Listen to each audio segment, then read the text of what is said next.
अस्सलाम वालेकुम नाज़रीन, मैं हूं अरसलान खोकर। आप देख रहे हैं प्रोग्राम प्ले फील्ड। क्रिकेट की दुनिया में बहुत ज़बरदस्त रिजल्ट्स आ रहे हैं। एक लंबा अरसा, या मैं कहूं लंबे ही अरसे को छोड़कर सालों बाद मुझे को मज़ा आया कि चले शुक्र है, और कुछ नहीं तो बेशक वेस्ट इंडीज़ के ख़िलाफ़ सही टीम ने कुछ ज़रा कॉम्बिनेशन ने कुछ बेहतर परफॉर्म किया। अच्छे बुरे पर, सिलेक्शन पर हम लाजमी बात करेंगे, उसको हम इग्नोर नहीं कर सकते। लेकिन बहरहाल वेस्ट इंडीज़ के खिलाफ 2-1 से पाकिस्तान ने T20 सीरीज़ जीत ली। सलमान अली आगा की क़यादत में ज़रा एक जमूद टूटा, जो हार का एक जमूद था, मुसलसल हारते चले जा रहे थे।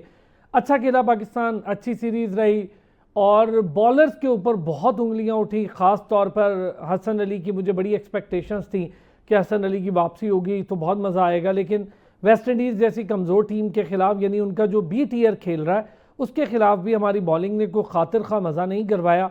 हारिस रऊफ वही रन गिविंग मशीन बने रहे। बैट्समैन में अगर देखें तो मुसलसल फ्लॉप होने की सूरत में हारिस पर अब एक सवालिया निशान है।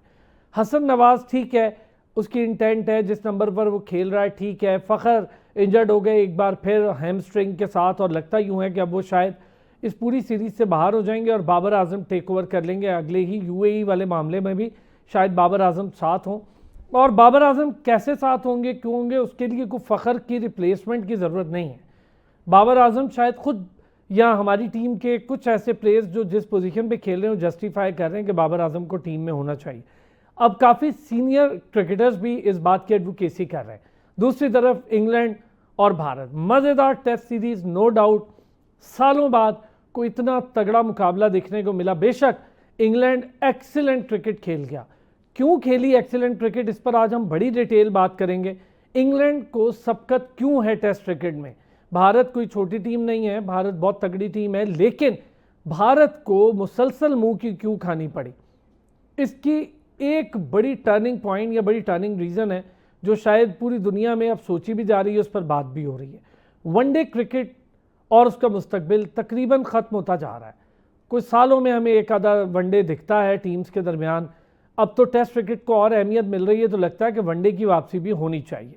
फिर एशिया कप को लेकर हमारी टीम, उसकी सिलेक्शन, हालिया परफॉर्मेंसेस टीम की, और ओवरऑल ज़रा क्रिकेटिंग स्ट्रक्चर और लेजेंड्स लीग जो हुई WCL, जिस तरह से भारत और भारत के ब्रॉडकास्टर्स ने वहाँ पर एक गंदी मजमूम साजिश की, और हमने देखा कि फ़ाइनल में पाकिस्तान बहरहाल फाइनल तक पहुंचा और हार गया। भारत सेमी तक जा, क्या दूसरी बात, वो अगला राउंड नहीं क्रॉस कर सकता था, गैर ज़रूरी उन्हें पॉइंट देकर तो वहाँ तक पहुँचाया गया। तो इस तरह की खैर लीग्स इसी तरह होता है। हैदर भाई 1-2 दिन पहले हमारे प्रोग्राम में बता कर गए थे कि क्या ड्रामेबाजी होती है। पाकिस्तान क्रिकेट बोर्ड ने इस पर पाबंदी लगा दी है। जहांगीर खान साहब ने हमें ज्वाइन किया है। जहांगीर खान साहब क्रिकेट एक्सपर्ट भी हैं, खुद भी क्रिकेटर हैं। साथ ही साथ डॉक्टर हफीज़ अवान साहब इंटरनेशनल अंपायर, क्रिकेट एक्सपर्ट हैं और हमारा रेगुलर हिस्सा भी है इसी प्रोग्राम का। मुबीन शाहिद बड़े शानदार क्रिकेट एक्सपर्ट भी हैं, क्रिकेटर भी हैं और क्रिकेट ग्रूमर भी हैं पाकिस्तान टीम के अंदर और PSL में। बड़े बड़े नाम जो आप देख रहे हैं वो मुबीन के ही क्लब से निकले हैं और बड़ी मेहनत करते हैं लड़कों पर और डोमेस्टिक क्रिकेट पर। बहुत शुक्रिया तीनों हजरात का। डॉक्टर साहब, पहले ज़रा वेस्ट इंडीज़ की बात कर लें। यके बाद दीगरे हम हार देखने से बच गए। लग यूँ रहा था कि बांग्लादेश जैसी कमज़ोर टीम के ख़िलाफ़ हार जो नसीब बनी थी उसमें, तो लग यूँ रहा था कि शायद वेस्ट इंडीज़ में और मुश्किलात हों। बॉलिंग कोई उस तरह से कमाल नहीं की, लेकिन बहरहाल बैटिंग में अगर हम देखें तो बेहतर परफॉर्मेंसेज आई और पाकिस्तान दोनों मैच अपनी बैटिंग से जीता। और साहिबजादा फरहान जहाँ चले वहाँ बड़ा मज़ा आया और वहाँ पर एक बड़ा डिफरेंट माहौल नज़र आया। शुक्रिया अरसान भाई। बहुत इंपॉर्टेंट और बहुत ही कीमती बात वो ये है कि पहले समझने की ज़रूरत है कि ये वेस्ट इंडीज़ में सीरीज़ नहीं हुई, ये लॉडर हिल में यानी कि फ्लोरिडा में अमेरिका में सीरीज़ हुई, तो दोनों के लिए होम नहीं था। बेशक होम टीम दूर वेस्ट इंडीज़ थी, लेकिन दोनों के लिए कंडीशन एलियन ही थी। तो इस तरह ये नहीं कहा जा सकता कि किसको एडवांटेज था, दोनों के लिए एक न्यूट्रल वेन्यू था। और सेकेंडली ये कि वेस्ट इंडीज जिस तरह की बुरी शिकस्त से दो चार हुई, अच्छा खेलने के बावजूद, दोबारा कह दूं, ऑस्ट्रेलिया के खिलाफ अच्छा खेलने के बावजूद उन्होंने किसी मैच में भी 170 से कम स्कोर नहीं किया T20 में, लेकिन अनफॉर्चुनेट 2 में बल्कि 200 प्लस भी किया उन्होंने, लेकिन वो पांचों के पांचों मैच हार गए। एक वो उनकी स्ट्रीक बुरी आ रही थी, उनकी समहाउ वो क्लिक नहीं कर पा रही, उनकी वो यूनिट यूं कह लें कि अच्छा अगर बैटिंग कर जाता है तो बॉलिंग क्लिक नहीं करती, या ऑस्ट्रेलिया को वैसे ही क्रिकेट खेलनी बहुत अच्छी आती है, वो मैनेज करना जानते हैं। तो वहां तक तो बात ठीक रही, लेकिन जब जब पाकिस्तान बांग्लादेश से हार के आ रहा है, बहुत लो साइड पर है, लेकिन देखना यह है कि दोनों बॉटम की टीमें बेसिकली खेल रही हैं, इसलिए हारना या जीतना मैटर करता है। ठीक है, बूस्ट के लिए अच्छी बात होती है, पाकिस्तान को कुछ ना कुछ कॉन्फिडेंस इससे आया होगा। लेकिन अब सवाल जो बहुत इंपॉर्टेंट है वो ये है कि आगे आने के लिए, जैसे अभी आपने इंट्रो में कहा कि एशिया कप और वर्ल्ड कप आने वाले हैं, तो हम इस पर मुतमईन होकर ना बैठ जाएं कि देखें कि हमने वेस्ट इंडीज में दूसरी कंडीशन में जाके अच्छा खेल लिया, लो और स्लो पिचेस होती हैं इस तरह के जगहों पर जहां कम कम क्रिकेट होती है, तो वहां पर अगर हमने अच्छा परफॉर्म कर लिया तो हम एशियन कंडीशन के लिए तैयार हो गया, या हमारा हसन नवाज भी तैयार हो गया और ये लड़के बहुत अच्छे हैं, ये हम बस ट्रैक पे आ गए, तो ये बिल्कुल गलत होगा और अहमकों की जन्नत में रहने वाली बात होगी।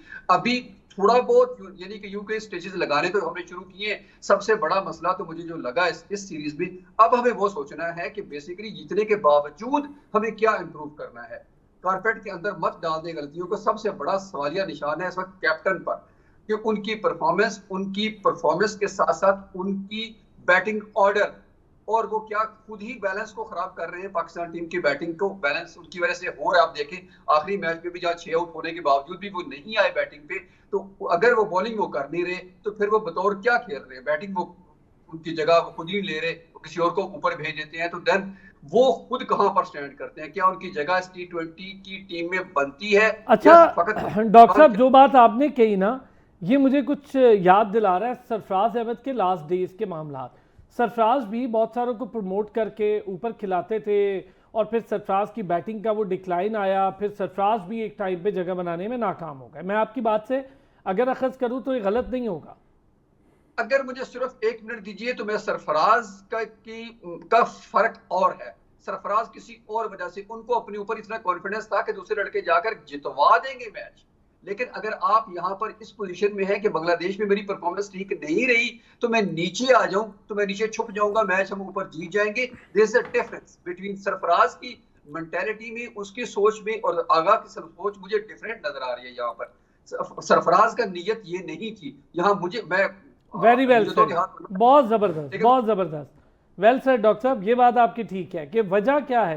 जहांगीर खान साहब, एक तो मैचेस आपने दोनों देख ली सीरीज़ बांग्लादेश में, और इसमें फ़र्क ये रहा कि बांग्लादेश सीरीज़ हमारे हाथ से निकल गई और यहाँ पर हमने सीरीज़ पकड़ ली, और बड़े लंबे अरसे बाद हमको सीरीज़ जीते हैं T20 की। जी अरसलान जी, ऐसे है ना, देखें जो हमने बांग्लादेश सीरीज़ खेली और या जो हम वेस्ट इंडीज़ सीरीज़ खेल रहे हैं, इसमें अगर आप सिलेक्शन देखें हमने बाबर आजम और रिजवान को किस बेस पे बाहर किया है कि उनका स्ट्राइक रेट जो है अकॉर्डिंग टू T20 नहीं है, 129 है।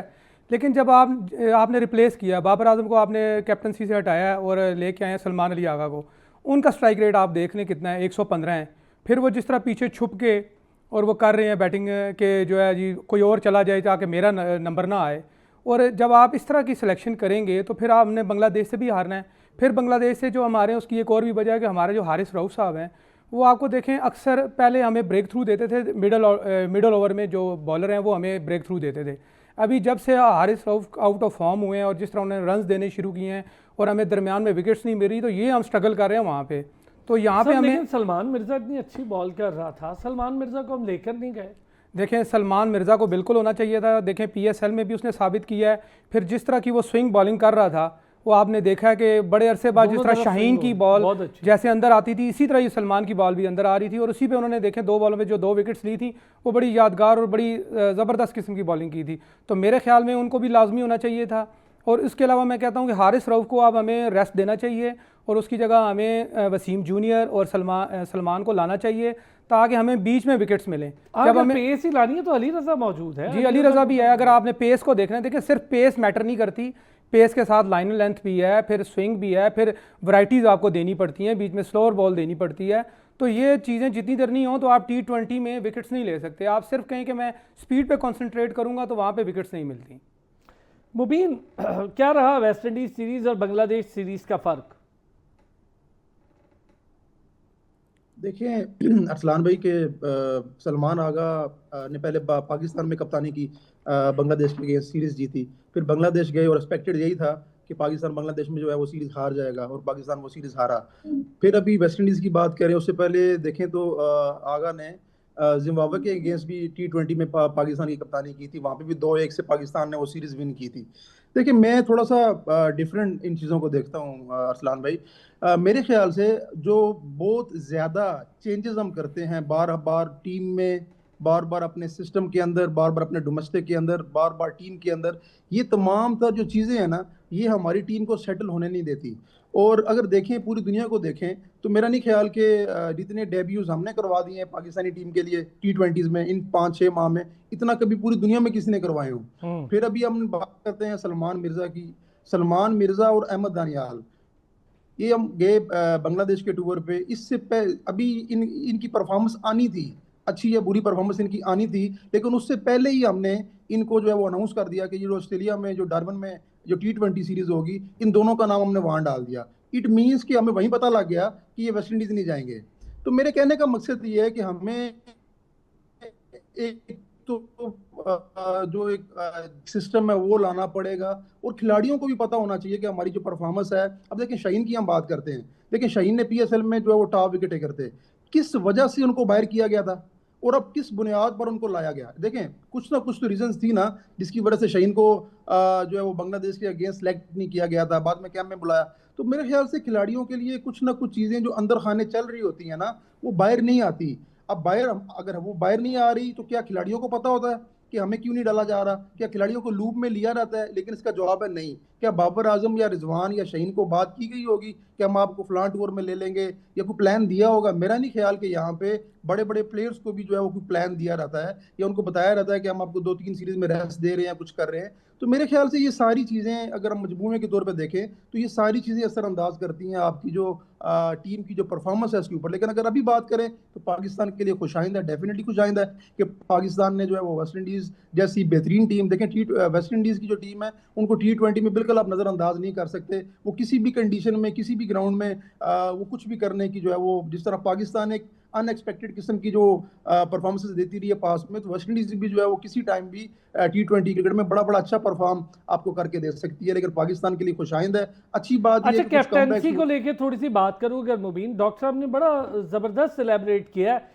सरफराज और सलमान अली आगा के नीचे आने की रीज़न को, कि सलमान शायद स्कोर ना करने की वजह से या परफॉर्म ना करने की वजह से थोड़ा डर रहे हैं, तो शायद नीचे आ रहे हैं कि कोई और परफॉर्म कर दे। सरफराज इसलिए नीचे आ रहे थे कि वो लड़कों को चांस दे रहे थे। वाकई उन्होंने बाबर हो, फ़खर हो, कोई भी खिलाड़ी जो इस टाइम खेल रहा हो, इमामुल हक हो, सबको बनाने वाला सरफराज ही था।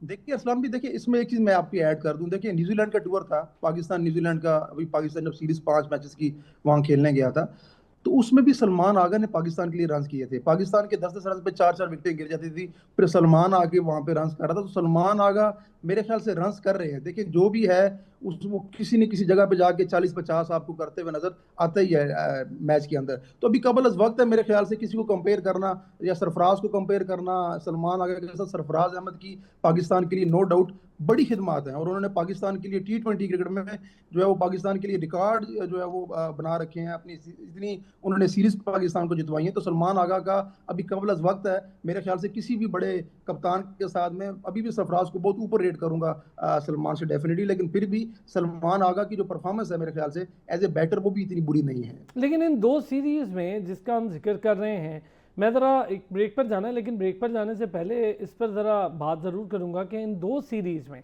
ख़ास तौर पर, या पिछली मैं 4 सीरीज़ की बात करूँ, 2 की नहीं, 4 सीरीज़ की अगर हम बात करें, सलमान अली आगा थोड़ी सी स्ट्रगल कर रहे हैं। क्या रीज़न उसकी ये है कि वो अपना नंबर सेटल नहीं कर पा रहे, या रीज़न ये है कि कैप्टनसी प्रेशर ले रहे हैं, या फिर रीज़न ये है कि वो शायद टीम को संभालने की वजह से, बतौर कप्तानी के रोल की वजह से अपनी बैटिंग को इग्नोर कर रहे हैं? लेकिन उसके बावजूद 2-3 बड़े सवालात जो कि अब ठहरते हैं हमारे पास। एक, हारिस, मुसलसल चांस मिल रहा है, हारिस को ऑन एंड ऑफ मिलता रहा, अब मुसलसल मिल रहा है बगैर रुके। साजिद फरहान, उसको चांस ऐसे मिलता है कि 2 मैचेस आप उनको बिठा देते हैं, तीसरा जब हार कर पूरा हो जाता है तो उनको खिलाते हैं, वो मैच जितवा देते हैं अपनी परफॉर्मेंस से, फिर मजबूरन आपको उन्हें कंटिन्यू करना पड़ता है। और जिस मैच में फरहान स्कोर कर रहा है, आप देख रहे हैं कि उसका इंटेंट देखें, उसकी बैटिंग देखें, उसके शॉट सिलेक्शन देखें, एक्सीलेंट प्लेयर है, वो एक मुकम्मल बैटर है। उसको हम कोई हार्ड हिटर, कोई इंटेंट वाला प्लेयर, उसकी इंटेंट ही यही है, वो खेलता ही बड़ा ज़बरदस्त है, लेकिन उसके साथ भी थोड़ी सी जाती है। फिर बॉलिंग साइड पर अगर हम आए, बॉलिंग साइड पर हसन अली की वापसी हुई, मैं ज़रा इस पर लाजमी बात करूंगा, क्या हसन को मजीद कंटिन्यू रखना चाहिए, क्योंकि हसन की वापसी तो हुई लेकिन एक ऐसी परफॉर्मेंस जिसकी हम एक्सपेक्टेशन कर रहे थे हसन से कि पाकिस्तान से बाहर जब मैचेस होंगे तो हसन हमारे लिए एक परफॉर्मेंस लेकर आएगा। तो इस पर ज़रा सी डिस्कशन करेंगे और हमारे स्पिन बॉलिंग के शोबे पर भी बात करेंगे। एक बार फिर खुशामदीद कहेंगे। ज़रा लंबी चौड़ी डिस्कशन चल निकली थी स्ट्राइक रेट को लेके, इंटेंट को लेके, सिलेक्शन को लेकर। हारिस को मुसलसल मौके मिले। डॉक्टर साहब, हारिस मुसलसल मौके मिल रहे हैं और ऐसा नहीं है कि हारिस को हमने इससे पहले नहीं देखा, पहले भी उसको मौके मिले, भरपूर मिले। शाहीन की कप्तानी भी मिली, एक मौका आया तब भी मिला, एशियन गेम्स हुई उसमें भी मौका मिला, हर जगह मौका मिल रहा है, पाकिस्तान टीम में भी मौका मिला, यानी एक भरपूर मौका मिल रहा है जिस खिलाड़ी को। वो खिलाड़ी अगर मुसलसल इंटरनेशनल लेवल पर एक आधा को परफॉर्म कर दे, फिर 10 इनिंग या 12 इनिंग बैठा रहे, तो क्या वो जस्टिफाई करता है अपनी जगह को? देखिए, मेरा मौक़िफ़ आपको मालूम है बड़ी अच्छी तरह से मोहम्मद हारिस के बारे में, और ये आज से नहीं है, बहुत पुराना है। और मैं एक बार 18वीं दफ़ा फिर ये रिपीट किए देता हूँ, वो ये है, हारिस को जब न्यूजीलैंड में इस सीरीज के पहले मैच के पहले ओवर के बाद भी टीम में रखा जाए तो फिर उससे बड़ा कोई जालिम नहीं हो सकता जिसने उसको सिलेक्ट किया। जिस तरह से उन्होंने सुबकी करवाई, अपनी नहीं, पाकिस्तान की, पाकिस्तान क्रिकेट बोर्ड की, पाकिस्तान क्रिकेट की, कि किस तरह से आपका ओपनर है, उसको ये नहीं पता कि बैट और बॉल का मिलाप बहुत जरूरी है रन बनाने के लिए। और आप पहला ओवर खेल रहे हैं न्यूजीलैंड में, जहां किस तरह की कंडीशंस होती हैं, बॉल मूव करता है, हिलता है, आपको पता है। इसके बावजूद आपका बैट कहाँ है, बॉल कहाँ है, 5 बालें आप कान के पास से गुजरती हैं, बैट कहीं और जा रहा, छठे बॉल पे आप कैच पकड़ा के बाहर आ जाते हैं। उसके बाद इसको फिर भी सिलेक्ट करना, इससे बड़ी और कोई ज्यादती नहीं हो सकती। और दूसरी बात, आपने सिलेक्शन जो की मेरा ख्याल है कि मोहम्मद हारिस के अलावा अगर दूसरे किसी को चांस मिला तो वो साहिब अयूब थे, जो डिजर्व करते हैं, जिनको इतना लंबा हमने चांस दिया। बहुत अच्छे प्लेयर भी इसके साथ साथ ऐसे रहे जिनको उतना प्रॉपर चांस नहीं मिला। साबदा फरहान की आपने खुद एग्जांपल दे दी, और भी इस तरह के बहुत सारे हैं। मीर हमजा बॉलिंग में अगर देखें, उनको हम चांस नहीं देते, मुसलसल नहीं देते उनको भी। साबदा फरहान की तरह जब 2 मैच हार जाते हैं तो तीसरे में हम चांस देते हैं उनको, या उनके साथ भी यही जाती है। लेकिन यहाँ अगर साहिब अयूब के बाद किसी को सबसे बड़ा चांस मिला तो मोहम्मद हारिस हैं, और लेकिन उन्होंने कसम खा रखी है कि मैंने इसको कैपिटलाइज नहीं करना, जो मर्जी कर लें। बेशक वो हसीबुल्लाह की जगह खा गए हों, रोहेल नजीर की जगह खा गए हों, जिसकी मर्जी हो, लेकिन उनकी आज नहीं, रिजवान की भी खा गए हों, ये भी नाम लेना। रिजवान भी उन्हीं की वजह से बाहर है ना, कि रिजवान भी स्लो खेलते हैं, 125 का स्ट्राइक रेट है। ये वो कोई नहीं देख रहा कि 46 47 की उसकी एवरेज है, 48 की बल्कि, लेकिन हम ये देख रहे हैं कि उसका स्ट्राइक रेट 125 है। भाई स्ट्राइक रेट का जो शामिल कर लेना, आखिरी मैच में उन्होंने एक बॉल खेला था, उसका छक्का मार दिया। अब 600 स्ट्राइक रेट तो हो गया आपका, तो 600 का स्ट्राइक रेट क्या हम गिनेंगे भाई? उसके लिए कोई लिमिट, मिनिमम बॉल्स भी होनी चाहिए कि आपने 30 35 40 बालें 20 बालें खेली हैं तो फिर आपका स्ट्राइक रेट काउंट होना चाहिए। ये कोई स्ट्राइक रेट नहीं, 2 बालें खेली, 8 रन 2 चौके मार दिया आपने, तो आपका 400 का स्ट्राइक रेट हो गया। स्ट्राइक रेट भी किसी जगह पे मैटर करता है। तो उनकी इंटेंट, स्लॉगिंग और उनका जो मकानापन कहूं या जो भी कह लें उसको, वो बिल्कुल भी मैच नहीं करता इंटरनेशनल क्रिकेट के साथ। उनको अगर खेलना जरूरी खिलाना है, किसी की मजबूरी है तो खिलाना, तो कहीं निचली लीग में WCL किसी की मजबूरी है। अच्छा अच्छा अच्छा डॉक्टर साहब, ये इसमें थोड़ी सी आपसे अलग से बात भी करता हूँ। जहांगीर साहब, हारिस को लेकर थोड़ी सी बात करें, या चाहूँगा 2 को कर लेते चलें। एक तो हुसैन तलत है, क्यों ट्रैवल कर रहे हैं टीम के साथ, मुझे ये वजह बिल्कुल समझ नहीं आई, सिलेक्शन उनकी समझ नहीं आई, और बार बार खुशदिल कहाँ से आ जाते हैं? इतना बड़ा प्लेयर है कि खुशदिल के अलावा हमें कोई प्लेयर नहीं मिलता। और हारिस, एक तो अभी जो हारिस की बात हो रही है उससे पहले मैं हारिस को डिस्कस कर लूँ। वो ये है कि अगर आप इंटरनेशनल क्रिकेट को छोड़ दें, जो उन्होंने शाहीन के साथ टूर किए हैं या पाकिस्तान ए टीम के साथ टूर किए हैं, वो आप उठा के परफॉर्मेंस देख लें, मेरे हाल में 150 भी नहीं है। ठीक है, अगर आप वहाँ से भी परफॉर्म कहते हैं जी वहाँ से करके आए, तो वहाँ पर भी कोई परफॉर्म नहीं करके आए। और बाकी रह गई हारिस की यहाँ की परफॉर्मेंस, तो यहाँ पे या तो आप उनको बिल्कुल 1 डाउन पे चांस दें कि वो 1 डाउन पे खेलें। अगर आपने उनको 6ठे नंबर पे या 7वें पे भेजना है तो फिर तो उनका कोई फायदा नहीं है, उनकी सिलेक्शन का कोई फायदा नहीं है। हुआ ये कि चांस उनको मिल रहे थे, 1 डाउन के भी मिले। चौथे के इशू ये हुआ कि वो जो एक छक्का मारा तो शायद कोच को लगा कि इसको फिनिशर का रोल देते, कम बॉल पे ज्यादा स्कोर का, वो ऐसा रोल समझ रहे थे। देखें अगर T20 में वो टॉप ऑर्डर पे रन्स नहीं कर रहा, जहाँ पे देखें आपके फील्ड रिस्ट्रिक्शंस भी हैं, सब कुछ हैं, तो फिर वो 6ठे नंबर पे जाके कैसे बैटिंग करेंगे, जहाँ पे फील्ड भी जो है आपको पता है कि जितनी देर आप प्रॉपर हिट ना लगाएं तो वो बाहर नहीं जाती। तो वहाँ पे तो रन्स करना इनके लिए और भी मुश्किल है, क्योंकि इन्होंने स्लॉगिंग करनी है, तो स्लॉगिंग में आपको पता है एक भी बॉल ऊपर गई तो बस आप फारे गए। तो इसलिए मेरे ख्याल में T20 में भी प्रॉपर बैट्समैन ही रन करते हैं। ये आप हर जगह देखते हैं जी, स्ट्राइक रेट के साथ ये भी देखें कि उन्होंने कितनी इनिंग्स में रन किए हैं और किस कंडीशन में किए हैं, बस आप वही देखते हैं जी कि इसने कितने छक्के मारे हैं, वही गिना जाता है। तो बाकी जो आप सिलेक्शन कह रहे थे ना कि अभी देखिए खुशदिल, खास तौर पे नवाज, खुशदिल और हुसैन तलत टीम के साथ ट्रैवल जब बाबर के खिलाफ एक मैं साजिश ही कहूँगा, साजिश हो रही थी, तो उस वक्त एक कैंप लगा था जी, पावर हिटर कैंप। उस पावर हिटर कैंप में देखें ये खुशदिल शाह भी थे और हमारे बहुत सारे प्लेयर थे। अब बताएं वो पावर हिटर कहाँ है? तो अंडर 19 का शाहजेब हीरो था जी उस कैंप में, ना हसीबुल्लाह था, ये दोनों नहीं थे। बाकी जो पावर हिटर है वो खुशदिल थे, कैंप में भी नहीं थे। तो खुशदिल ने आगे कौन सी पावर हिटिंग से आपको मैच जिताया?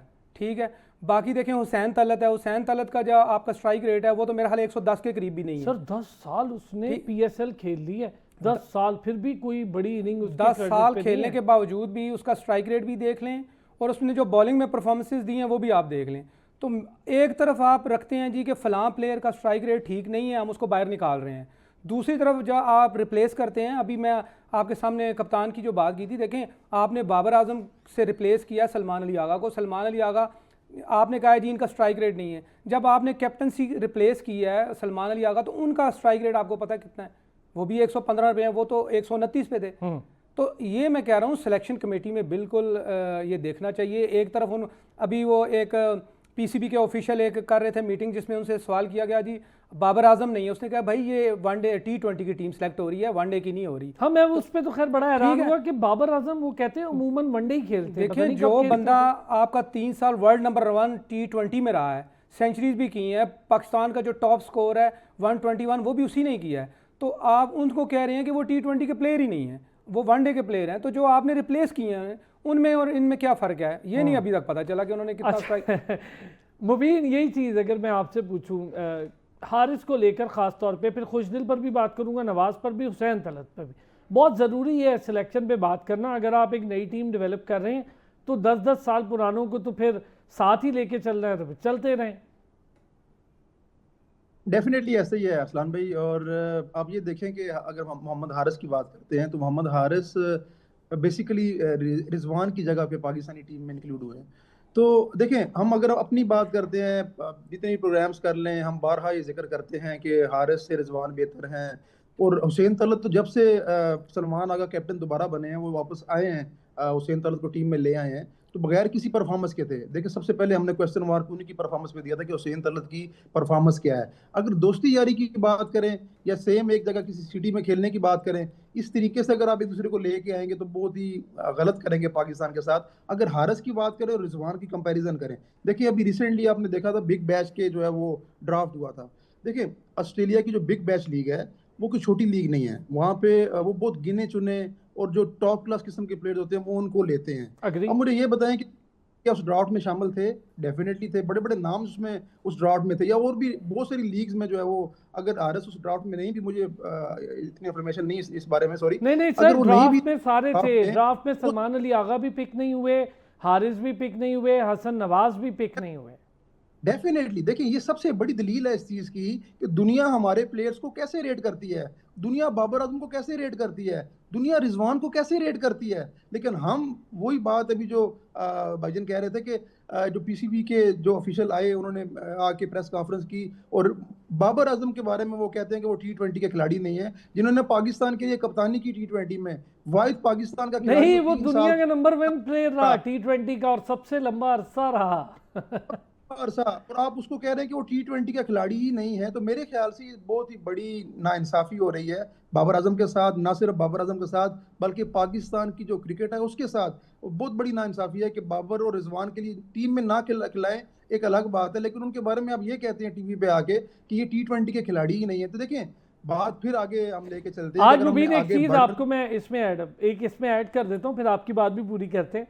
आज एक क्रिकेट के बहुत बड़े जुगादरी हैं, वो सोशल मीडिया पर मैंने उनका कुछ देखा, एक राइटअप लिखा हुआ, तो उसमें उन्होंने कहा जी फ़खर चूँकि इंजर्ड हैं तो अब बाबर को मौका मिलेगा। मैंने उनको लिखा कि फ़खर इंजर्ड होते या ना होते, बाबर अब टीम में होता, क्योंकि एक इनको पोजीशन चौथी पर बहुत बड़े सवालिया निशान है, तीसरी और चौथी पोजीशन पे एक ऐसा खिलाड़ी जो रुक के खेल सके, जिसकी इंटेंट से ज़्यादा उसकी टीम को जरूरत हो कि ऊपर के खिलाड़ी खिला ले और नीचे के खिलाड़ी साथ खिला ले, वो आपके पास इस वक्त बाबर के अलावा कोई है नहीं। एक जरा ब्रेक लेता हूं, मैं आपसे ही शुरू करता हूं एक ब्रेक के बाद। एक बार फिर खुश आमदीद कहेंगे जी मुबीन, जो सवाल मैंने छोड़ा था ब्रेक पर जाने से पहले।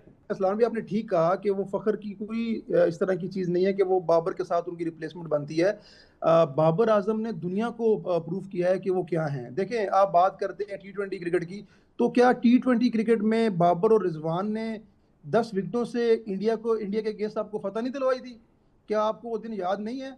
देखिए, 130 का स्ट्राइक रेट आजकल की क्रिकेट में इतना बुरा नहीं है। हमें एक नंबर से देखें, हर पोजीशन की अपनी एक डिमांड है। अगर आप ओपनर्स की बात करते हैं, उनका डिफरेंट रोल है T20 में पावर प्ले के अंदर। अगर आप मिडिल ऑर्डर्स की बात करते हैं, उनका डिफरेंट रोल है। अगर आप 5वें 6ठे नंबर की बात करते हैं तो उसका डिफरेंट रोल है। अब हर जगह पे आप पावर हिटर्स को इंक्लूड नहीं कर सकते, आपको लंबा लेके चलने वाले भी खिलाड़ी चाहिए। मुझे ये बताएं कि सलमान अली आगा के अलावा इस टाइम पाकिस्तानी टीम में कोई लड़का ऐसा नजर आपको नहीं आएगा जो शायद आपको थोड़ा सा लंबा लेके चल पाए। तो बाबर आजम की कमी आपको डेफिनेटली महसूस होगी। आप वेस्ट इंडीज से सीरीज जीतने के बाद कतन ये बात नहीं कर सकते कि बाबर और रिजवान हमेशा के लिए टीम से बाहर हो गए हैं और अब हमें उनके बैकअप्स मिल चुके हैं। जबरदस्ती खिलाना तो बेशक ला लें, लेकिन मेरा नहीं ख्याल बहुत ही बुरे एक्सपोज होंगे जब तक ये दोनों खिलाड़ी वापस पाकिस्तानी टीम का हिस्सा नहीं बनेंगे। आपकी जो बैटिंग है, देखिए रिजवान और बाबर, मैं अक्सर एक बात करता हूँ अरसलान भाई कि पाकिस्तान के लिए जो प्लेयर्स इतनी खिदमात सर अंजाम दे चुके होते हैं,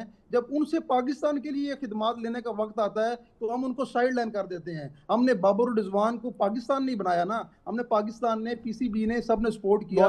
पाकिस्तान ने उनको वर्ल्ड नंबर 1 बनाया और वर्ल्ड नंबर बनाने के बाद ही हम उनको, अपने ही जो लोग हैं वो, उनकी जो टांगे हैं वो खींचने शुरू हो जाते हैं। तो इस तरह के काम से हमारी पाकिस्तान की जो क्रिकेट है उसका नुकसान होगा। खुदारा जो चीज़ें आपको नजर आ रही हैं, आप डेफिनेटली उस पर काम करें, यंगस्टर्स को भी मौका दें, लेकिन यंगस्टर्स को मौका देने के लिए कोई एक आधी सीरीज होती है। अभी आपने UAE के साथ T20 सीरीज रखी हुई है, आपने अफगानिस्तान के साथ अगली सीरीज जो है ना, हम उसको आसान ना समझें सर, उसमें अफगानिस्तान मौजूद है और अफगानिस्तान पाकिस्तान के साथ इंडिया बन के खेलता है, वैसे भी बी टीम है उनकी। आप पूरा साल हर सीरीज में लड़के यंगस्टर नहीं डाल सकते, दुनिया में ऐसे कहीं नहीं होता। आप एक आधा लड़का डालें, 10 लड़के उसको ग्रूम करें, पाकिस्तान की जो अहमियत है उसको उस चीज का एहसास हो। सर मैं कहता हूँ आप 3 डाल दें, आप 3 डाल दें, लेकिन डिफरेंट रोल के लड़के डालें ना। आप अगर 3 डाल रहे हैं, एक को ऑलराउंडर का रोल दे दें। जहांदाद ने पता नहीं क्या बकरी चोरी कर ली है, समझ में नहीं आ रहा मुझे।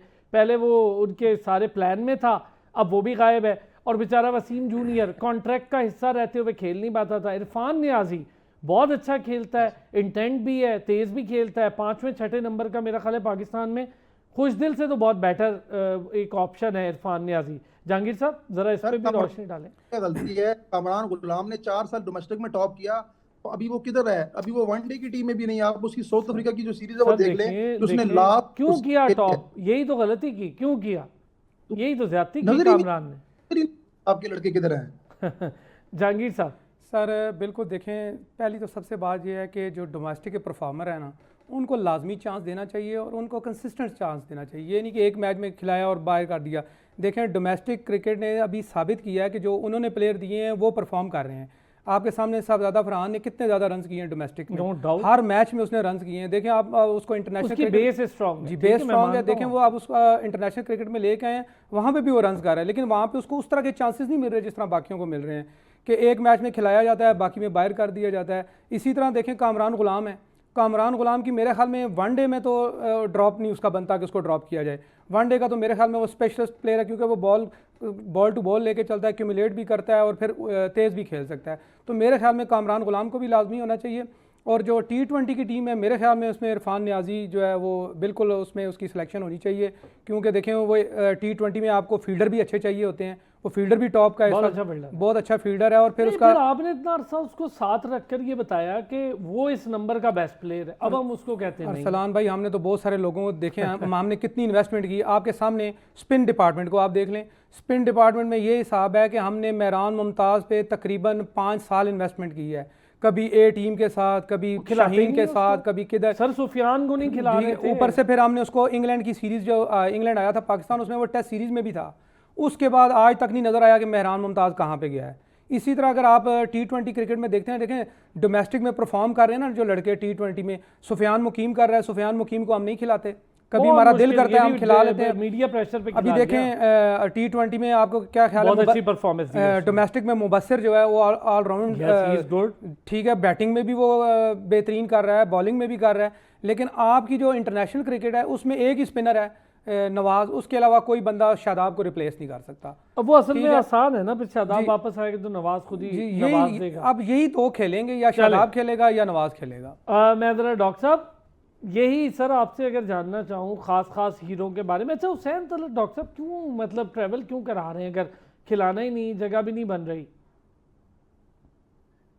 सर पहले तो जो आपने कमेंट किया था उस पर मैं जरूर करूंगा, किसी का आपने कोट किया था कि साहब ने कहा है कि बाबर आजम आ जाएंगे टीम में चूंकि फखर जमान इंजर्ड हो गए हैं। जी। अगर बाबर को इस तरह की रिप्लेसमेंट की जरूरत है तो फिर पाकिस्तान क्रिकेट का इन्ना लिल्लाहि व इन्ना इलैहि राजिऊन, बाबर को रिप्लेस करने के लिए हमें चाहिए कि 11 जो बहुत बेहतरीन नाबगे खेल रहे हैं उनमें से कोई खुदा ना खास्ता इंजर्ड हो और वो सानिहा हो जाए बकौल उनके अपने क्रिकेटर साहब, और फिर ये 12वां खिलाड़ी यानी कि बाबर आजम उनको सानिहे के वजह से टीम में आए, तो इससे बड़ा और सानिया इटसेल्फ क्या हो सकता है। वाह, ये तो के लिए है बाबर का होना, मतलब उसको इस पर बहस ही क्यों हो रही है, इस पर बात ही क्यों हो रही है कि बाबर को टीम में होना चाहिए। बाबर बाहर क्यों हुआ इस पर तो बात हो सकती है, होने का तो सवाल ही पैदा नहीं था, वो तो है टीम में होना ही चाहिए उसको बाहर सूरत।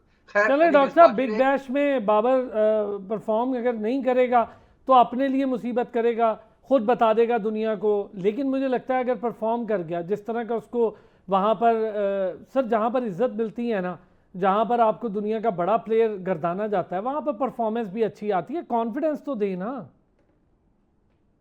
उसको कॉन्फिडेंस मिलेगा और वो बीबीएल में परफॉर्म करेगा। हमने पूरी कौम ने 25 करोड़ अवाम ने जो उनके फैन है जो उनको चाहने वाले उनको छोड़ दी तो 24.5 करोड़। डॉक्टर साहब वक्त कम था सर, वरना इस पे और मजीद डिस्कशन करते, लेकिन बड़ी अच्छी आज डिस्कशन रही, बड़ी फ्रूटफुल चीज़ें सामने आई हैं। बहुत शुक्रिया जहांगीर खान साहब, मुबीन साहब, थैंक यू सो मच। मुबीन शाहिद हमारे साथ मौजूद रहे, डॉक्टर हफीज़ अमान साहब थैंक यू सो मच आपका, नाज़रीन आपका भी शुक्रिया। कल फिर होती है मुलाकात, अपना ख्याल रखें।